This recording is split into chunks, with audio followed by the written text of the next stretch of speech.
Jadi berkorban dalam jalan keimanan. Ya. Gitu ya. Jadi pemimpin-pemimpin dengan kriteria seperti ini itu pasti bisa mendatangkan banyak keberkahan bagi umat dan rakyatnya. Tapi yang kita saksikan sekarang, mereka bukan pemimpin, ketua-ketua umum partai, ya, ketua umum organisasi politik. Nah, belum menjadi tingkat negarawan.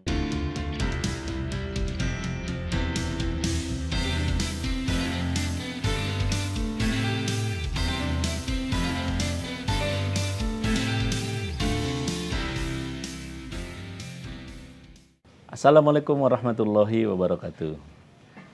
Pemirsa Bincang Perubahan, alhamdulillah kita bisa bertemu lagi.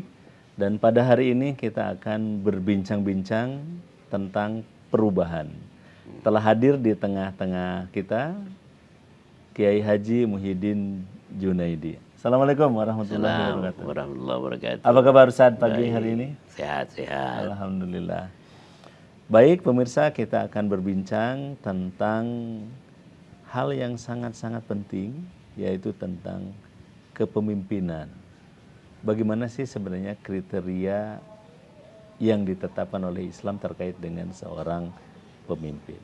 Ah, itu Kiai yang akan kita bicarakan. Apa sebenarnya kriteria pemimpin dalam kacamata pandangan Islam? Ya, kita udah sering sekali nih mendengarkan ceramah tentang pemimpin dan kepemimpinan. Yang kita ingin hadirkan adalah pemimpin dengan prophetic nuance, ya, prophetic leadership, ya, kepemimpinan ala para nabi dan para rasul. Jadi kalau pemimpin secara umum orang mungkin berbeda ya kriterianya, tapi yang kita inginkan bagaimana pemimpin dalam Islam itu yang bisa menghadirkan ketenangan, menghadirkan kesejahteraan, keadilan dan keberkahan dunia dan akhirat. Nah, ini momentumnya sangat tepat karena sebentar lagi kita akan juga menyongsong Idul Adha kan. Biasanya kita akan bahas masalah kepemimpinan itu dalam event Idul Adha. Nah, kalau dalam Islam itu yang paling menonjol untuk mencari pemimpin yang ideal adalah seperti yang dilakukan oleh Nabi Ibrahim alaihissalam dan keturunan-keturunannya. Bisa dijelaskan lebih jauh? Iya. Jadi bayangkan Ibrahim ini seorang anak muda yang visioner, melihat ayahnya yang berprofesi pematung. Dia mengamati kehidupan sehari-hari, bikin patung yang tidak ada gunanya, lalu beliau mendekati ayah dengan caranya yang sangat sopan santun. Jadi singkatnya, untuk menjadi pemimpin yang prophetic leadership itu harus mengikuti kepada perilaku Ibrahim. Yang pertama apa? Yang pertama adalah beliau tekun dalam mengamati seseorang, dalam serius dalam menangani sebuah masalah. Jadi beliau tidak main-main. Ya, ketekunan itu sangat penting untuk menghadirkan sebuah hasil yang maksimal. Tekun mengamati fakta, tekun melihat harusnya bagaimana, kemudian melakukan perubahan ke yang seharusnya itu dengan tekun ya. Bayangkan beliau untuk meyakinkan dirinya bahwa Tuhan itu ada. Dia melakukan research, penelitian dan secara tekun dia mempelajari dan serius. Ini kalau saya menyembah Tuhan, ternyata menyembah matahari, matahari ada siang, malam tidak ada. Menyembah bulan, bulan adanya malam, tapi siang tidak ada.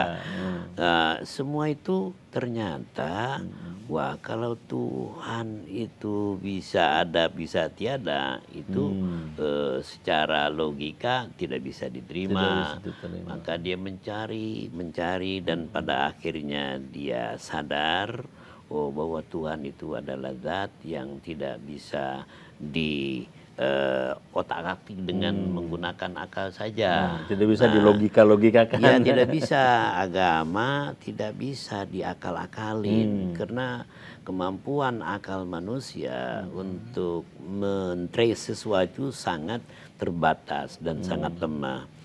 Oleh karena itu, pemimpin yang bisa menghadirkan kesejahteraan, ketenangan bagi umatnya, yang kedua harus bekerja keras. Jadi apa yang dilakukan oleh Ibrahim kecil itu bukan main kerjanya ya.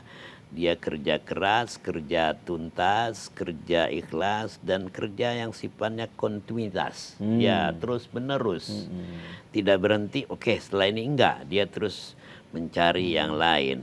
Nah, yang ketiga, apa yang dilakukan oleh pemimpin biar supaya betul-betul menghadirkan kebaikan dan kemanfaatan bagi rakyatnya. Beliau itu ternyata pemberani, istiqamah. Ya, siap menanggung resiko. Ya, apa yang dia lakukan, ya sikap dia itu menghancurkan berhala itu, ya dia tidak mau melempar orang lain, dia tidak boleh menyalahkan orang lain. Tanggung jawab dia dalam melakukan katakanlah amar ma'ruf nahi mungkar itu kan ya.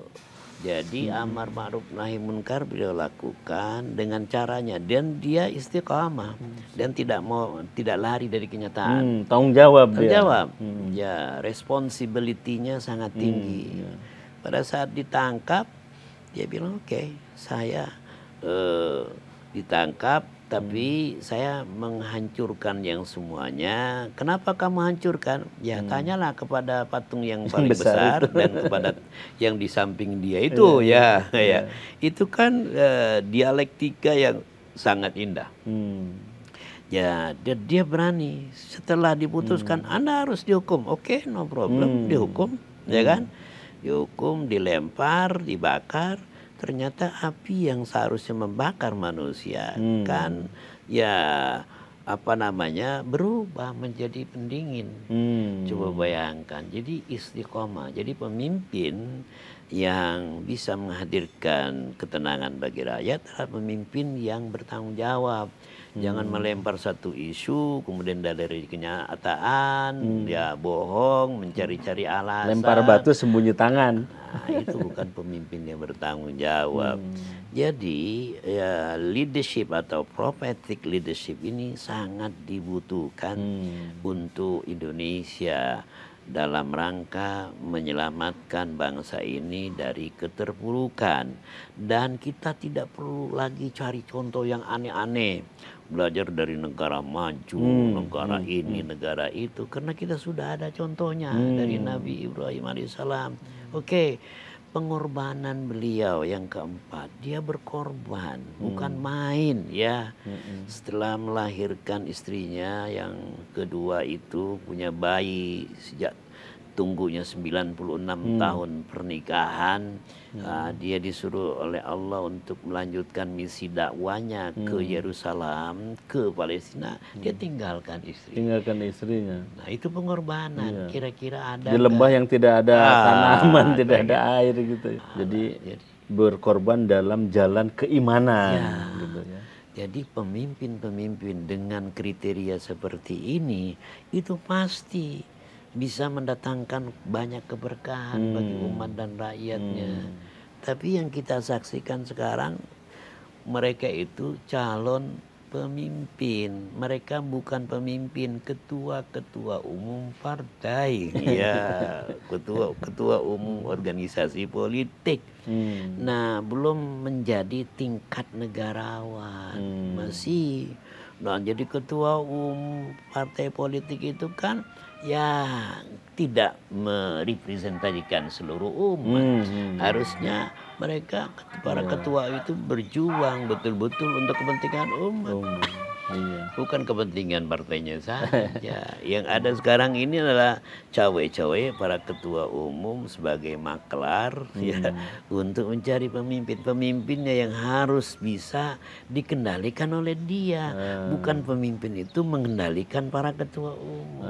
Ini udah kebalik-balik ini. Kebalik-balik. Jadi harusnya pemimpin itu memimpin, memanage. Iya. Kalau ini pemimpin dimanage, diatur. Diatur. Jadi, kamu saya angkat jadi calon pemimpin dengan syarat kamu harus taat ini nggak bisa. Jadi pemimpin itu harus tegas, berani, visioner dan berilmu kan. Nah itulah yang kita harus cari untuk pemimpin sekelas negara Republik Indonesia tercinta. Apalagi kita adalah negara muslim terbesar. Pasti tantangan bagi Indonesia itu bukan hanya dari dalam negeri, tapi dari luar negeri. Mereka tidak akan ridho melihat Indonesia maju menjadi negara yang industri ya. Kenapa? Kita sudah punya modal sumber daya manusia ada, kita punya keunggulan demografi saat ini, tapi keunggulan demografi belum bisa kita maksimalkan. Ya, kenapa? Karena pemimpinnya yang ya short sighted, yang nggak bisa memaksimalkan keunggulan tersebut. Beda dengan Korea Selatan. Korea Selatan 20 tahun yang lalu kok maju. Kenapa kita tidak? Mereka menggunakan keunggulan demografi. Nah itu tantangan untuk mencari pemimpin yang ideal, yang prophetic leader. Indonesia itu tantangan dari luar. Nah dari luar nggak mau mereka Indonesia maju. Karena kalau Indonesia maju dia bisa tidak lagi ya mengandalkan dan tergantung kepada kekuatan asing. Dia punya sumber daya. Apalagi kalau menjadi negara besar dengan menerapkan syariat Islam, pasti itu ditentang itu dari luar. Ya sekarang kita sudah bersyariat dalam konteks yang relatif sedikit ya. Tapi kalau pemimpinnya yang visioner dan prophetic leader, dia akan terpanggil secara hati nurani kan. Dia bisa modifikasi peraturan-peraturan yang lebih dekat kepada ajaran aturan agama kan. Itu bisa saja. Nah kalau ini terjadi bahaya bagi dunia, terutama bagi kelompok-kelompok Yahudi global. Wah ini berbahaya. Maka mereka berkolaborasilah dengan kekuatan dalam negeri untuk menjegal siapa saja calon pemimpin yang visioner, yang dekat dengan umat, kalau perlu dijauhkan. Dengan cara apa? Ya framing, media framing yang negatif. Padahal kan kayak kalau kita mau umat ini berkah, itu kan kata Rasulullah ini dalam hadis qudsi, idza uti'tu raditu wa idza raditu baraktu. Jika aku ditaati, aku akan ridho. Jika aku ridho, aku akan memberikan berkah. Jadi kunci dari keberkahan dan taat kepada Allah Subhanahu wa taala kan gitu. Betul. Sehingga perlu melakukan edukasi secara berkesinambungan kepada generasi muda kita.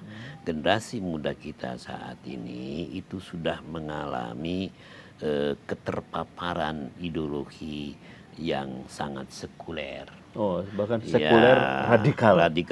Udah sekuler radikal lagi ya. Jadi mereka lebih cenderung ya yang penting setelah kuliah selesai dapat kerjaan, nikmati hidup. Tak ada lagi perhatian terhadap umat, terhadap agamanya itu. Iya, jalan-jalan, ya bla bla itu. Sementara tujuan dari kehidupan di dunia ini kan bukan hanya sekedar itu. Perlahan kita harus lakukan upaya perubahan, change and continuity, dua kata. Ya berubah dan terus menerus. Ya bukan berubah dari yang jelek menjadi lebih jelek. Ya kita mau berubah dari yang jelek pada yang jelek jadi yang baik. Insyaallah. Baik, terima kasih Kiai atas penjelasannya terkait dengan prophetic leadership. Ya. Baik, pemirsa Bincang Perubahan yang berbahagia, itu adalah kepemimpinan atau kriteria pemimpin yang kita ambil dari Nabi Ibrahim alaihissalam sebagai prophetic leadership. Mudah-mudahan semuanya berada dalam keberkahan. Terima kasih Pak Kiai. Sampai jumpa. Barakallahu fikum. Assalamualaikum warahmatullahi wabarakatuh.